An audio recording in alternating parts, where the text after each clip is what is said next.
बिस्मिल्लाहिर्रहमानिर्रहीम। निज़ाब चैनल के मुअज़्ज़िज़ सामईन अस्सलाम वालेकुम। रूह को होश आया तो यारिम उसके करीब बैठा था। रूह को वो बिखरा बिखरा महसूस हुआ। यारिम वो इंस्पेक्टर कह रहा था। रूह उठकर बैठने लगी जबकि यारिम ने इसे अपने सीने में भींच लिया था। बकवास करता है, वो सब झूठ है। तुम्हें मुझ पर यकीन है ना रूह? तुम मेरी बात सुनो, यकीन करो। सब मुझे फंसाना चाहते हैं। मैं नहीं जानता मैंने इनका क्या बिगाड़ा है। बस वो लोग मेरे पीछे पड़े हैं। मुझे नहीं पता कि वो मुझसे क्या चाहते हैं, लेकिन तुम मेरा यकीन करो। मुझे लैला ने बताया कि इंस्पेक्टर सानिम तुमसे मिला है। वो मेरे खिलाफ झूठे सबूत बनाकर मुझे फंसाना चाहता है। वो बहुत चालाक आदमी है। वो तुम्हें मुझसे दूर कर देगा। वो तुम्हारा सहारा लेकर मेरे खिलाफ साजिशें कर रहा है, लेकिन तुम्हें मुझ पर यकीन करना होगा। यकीन है ना मुझ पर? तुम्हें वो झूठ बोल रहा है। तुम्हें यकीन है ना अपने यारिम पर? वो उसका चेहरा थामे इससे पूछ रहा था। यारिम वो कह रहा था कि आपने अपने बाबा को बकवास कर रहा था। वो झूठ बोल रहा था। झूठ है सब। यारिम ने इसकी बात काटते हुए कहा, तुम बस मेरा यकीन करो। सब झूठ बोलते हैं। हर कोई तुम्हें मुझसे दूर करना चाहता है। वो एक बार फिर से इसे अपने सीने में भींच गया था। तुम मुझ पर यकीन करोगी ना रूह? तुम्हारा यारिम ऐसा नहीं है। यारिम ने कभी कोई गलत काम नहीं किया। तुम्हें मुझ पर यकीन है ना रूह? वो ऐसे ही बैठा इसे अपने सीने से लगाए पूछ रहा था। वो इंस्पेक्टर आपसे जलता है, आपकी कामयाबियों से जलता है। जलने वाले लोग ऐसा ही करते हैं। जो खुद कुछ नहीं कर सकते वो दूसरों पर ऐसे इल्ज़ाम लगाते हैं। मुझे पता है आपने कुछ नहीं किया। भला अपने बाप को कोई मार सकता है? वो उसके सीने में मुंह छुपाए बोल रही थी, जबकि रूह की इस बात ने यारिम को बहुत कुछ सोचने पर मजबूर कर दिया था। पता है वो और क्या क्या बकवास कर रहा था। वो कहता है कि आपने अपनी माँ को फंसाया, अपने बाबा को कत्ल करके। कोई अपने माँ बाप के साथ ऐसा कर सकता है क्या? झूठा कहीं का। रूह बोले जा रही थी और वो उसे सीने से लगाए सुने जा रहा था। मेरे यारिम ऐसा कभी नहीं कर सकते। मुझे आप पर पूरा यकीन है। आप इतने अच्छे हैं। आप भला किसी की जान ले सकते हैं क्या? वो घटिया आदमी आपको दरिंदा कह के बुला रहा था। मतलब समझता है दरिंदे का? मुझे ज़िंदगी में किसी से नफरत महसूस नहीं हुई, मगर ये आदमी बहुत बुरा है। थोड़ी देर उसके सीने में ऐसे ही सर्दी। अचानक उसे शोनू का ख्याल आया। यारिम शोनू कहाँ है? उसके सीने से मुंह निकाल कर बोली थी, बाहर खिजर और शारिफ के पास है। यारिम ने बताया। क्या खिजर भाई और शारिफ भाई आए हैं? आपने पहले क्यों नहीं बताया? हाय, आज तो मैंने कुछ बनाया भी नहीं इनके खाने के लिए। अब मेरे भाई क्या मेरे घर से भूखे जाएंगे? वो तेजी से उठने लगी थी। यारिम ने उसका इरादा जानकर उसे खींच कर बेड पर बिठाया। मैं बाहर से कुछ ऑर्डर कर दूंगा, तुम रेस्ट करो। उसे ज़बरदस्ती बेड पर लिटाकर वो बाहर निकल आया था। वो बाहर निकला। शारिफ और खिजर दरवाजे के बाहर बेताबी से टहल रहे थे। उसे देखते ही लपक कर उसके पास आए। क्या रूह भाभी को सब कुछ पता चल गया? क्या उनको तुम्हारे काम के बारे में पता चल गया? क्या वो जानती हैं कि हम क्या करते हैं? क्या सारिम ने सब कुछ बता दिया? कभी खिजर तो कभी शारिफ सवाल पर सवाल किए जा रहे थे। सुकून का सांस लो, उसे कुछ भी पता नहीं है। हाँ, सारिम ने उसे सब कुछ बता दिया था हमारे बारे में, लेकिन ये अलग बात है कि उसने सारिम से ज़्यादा मुझ पर भरोसा किया।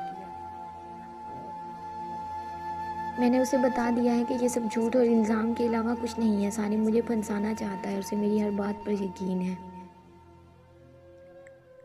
सारिम को तो मैं नहीं छोड़ूंगा। इस बार उसने मेरी ज़िंदगी पर हमला किया है। मैंने कहा था, मैंने उसे वार्न किया था कि मेरे घर की तरफ आंख उठाकर नहीं देखेगा। यारिम को सारिम पर बहुत गुस्सा आ रहा था। उसे हम संभाल लेंगे। फिलहाल तुम भाभी को संभालो, उन्हें तुम्हारी ज़रूरत है। खिजर ने इसके कंधे पे हाथ रखकर कहा, मेरे ख्याल में तुम्हें सब कुछ इसे बता देना चाहिए डेवल। आज नहीं तो कल वो सब कुछ जान जाएगी, इससे पहले कि उसे किसी और से पता चले और तुम इसके सामने झूठे साबित हो। तुम्हें चाहिए कि खुद ही उसे सब कुछ बता दो और उसके बाद उसे हमेशा के लिए खो दूँ, है ना? यारिम ने शारिफ की बात काटते हुए कहा। ये मेरा मामला है और मैं इसे संभाल लूँगा। तुम्हें इसमें पढ़ने की ज़रूरत नहीं है। कुछ ऑर्डर करो, खाना खा के जाना। इस तरह से भूखे जाओगे तो उसे अच्छा नहीं लगेगा। यारिम ने हुक्म दिया था। शुक्र है हमें भी इस घर से कुछ नसीब हुआ, वरना भाभी से पहले तो तुम हमें भूखा ही भेजते थे। शारिफ ने ऊपर की तरफ हाथ उठाकर शुक्र अदा किया। और भी कुछ खाना है? यारिम ने अपने हाथ का मुक्का बनाकर सामने किया। नहीं नहीं, हम सिर्फ खाना ही खा के जाएंगे। स्वीट डिश की ज़रूरत नहीं है। शारिफ ने इसका हाथ अपने आप से दूर करते हुए कहा। सुबह रूह की आंख खुली तो यारिम इसके साथ नहीं था। एक नज़र पूरे कमरे पर डालकर उठकर बाहर आई। इसका इरादा शोनू के पास जाने का था। ये क्या, यारिम सुबह सुबह ही चले गए? नाश्ता भी नहीं किया। अभी इसने दरवाज़ा खोल कर बाहर कदम रखा ही था, किचन से आवाज़ आने लगी। शोनू तो किचन में नहीं जाता था, यकीनन यारिम ही होगा। वो उस तरफ आई तो यारिम खड़ा नाश्ता बनाने में मसरूफ़ था। यारिम मैं उठ तो गई थी, आप हटिए पीछे, मैं बनाती हूँ। इसके हाथ से चाय का कप लेते हुए बोली, तुम आराम करो, तुम्हें आराम की ज़रूरत है। डॉक्टर ने कहा है कि तुम बहुत कमज़ोर हो, और मैं भी बिल्कुल डॉक्टर की तरह ही सोचता हूँ। बहुत कमज़ोर होती जा रही हो, कुछ खाया पिया करो, तुम्हारे अलावा कोई नहीं है मेरे पास जो मुझे मेरे यारिम कहकर बुलाएगा और मेरे डिम्पल से प्यार करेगा। यारिम ने इसका गाल चूमते हुए खार्स के हाथ से कप ले लिया था। आपको काम पे जाने के लिए देर हो रही है, लाइए दीजिए, मैं बनाती हूँ। रू ने एक बार फिर नाकाम सी कोशिश की। आराम से बैठ जाओ, मैं कहीं नहीं जा रहा, जब तक तुम बिल्कुल ठीक नहीं हो जाती मैं काम पर नहीं जाऊँगा। यारिम ने चाय कप में ढेलते हुए कहा था। इतने में इसका फ़ोन बजने लगा। उसने रूह को फ्रेश होने के लिए भेजा और फ़ोन की तरफ मुतवज्जे हुआ। देखा तो खिजर उसे कॉल कर रहा था। वह एक हाथ से नाश्ते की ट्रे उठाकर बाहर आया, दूसरे हाथ में फ़ोन पर खिजर से बात करने में मसरूफ़ हो चुका था। वो भी छोटे छोटे कदम उठाती रूम में आई थी। तुम कब तक आओगे डेवल, हमें विक्रम दादा को रिसीव करने के लिए भी जाना है, खिजर ने कहा था। तुम और शारिद चले जाओ, और हाँ मासूमा को भी साथ ले जाना। मैं आज नहीं आ सकता, जब तक रूह ठीक नहीं हो जाती तब तक मैं नहीं आऊँगा।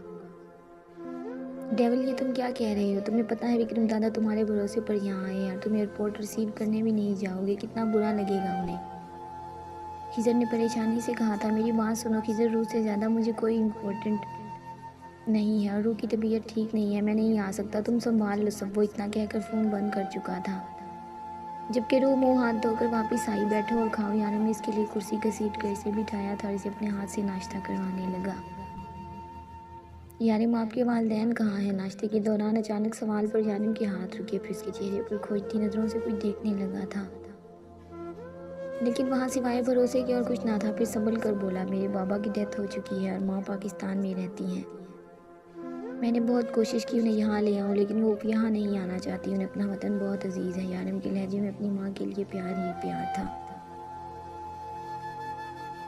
यारिम, मेरी उनसे बात करवाए ना, पता नहीं रूह को क्या सूझी कि नई फरमाइश कर बैठी थी। वो मुझसे बात नहीं करती, वो मेरे यहाँ रहने पर मुझसे नाराज़ थी, और मेरे यहाँ रहने की वजह से वो मुझसे रूठी हुई है, मुझसे बिल्कुल बात नहीं करती वो। यारिम मुस्कुराया। आप मुझे इनसे मिलवाइए ना, मैं मना लूँगी, रूह ने यकीन से कहा था। मुंह खोलो और खाना खाओ, बहुत बातें करने लगी हो, खाते हुए बातें, सोते हुए बातें, ड्राइविंग में बातें, तुम्हारी बातें कभी ख़त्म नहीं होती क्या? वो इसे ज़बरदस्ती खाना खिलाते हुए इधर उधर की बातों में लगाने में कामयाब हो चुका था। आज अपनी माँ के बारे में बात करते हुए वो कितना बेसुकून था, ये वही जानता था। वो चाहकर भी रूह को नहीं बता पाया कि इसके इस काम की वजह से इसकी माँ इसके पास नहीं रहती है। जारी है दोस्तों अगर वीडियो पसंद आए तो इसे लाइक और अपने दोस्तों के साथ शेयर लाजमी किया करें, और अगर आप मेरे चैनल पर नए हैं तो चैनल को सब्सक्राइब करें और साथ में लगी घंटी के बटन को ज़रूर दबाएं, ताकि हर नई वीडियो का नोटिफिकेशन आप दोस्तों तक सबसे पहले पहुंच सके। मिलते हैं नेक्स्ट एपिसोड में, तब तक के लिए अपना ख्याल रखें और दुआओं में याद रखें। अल्लाह हाफिज़।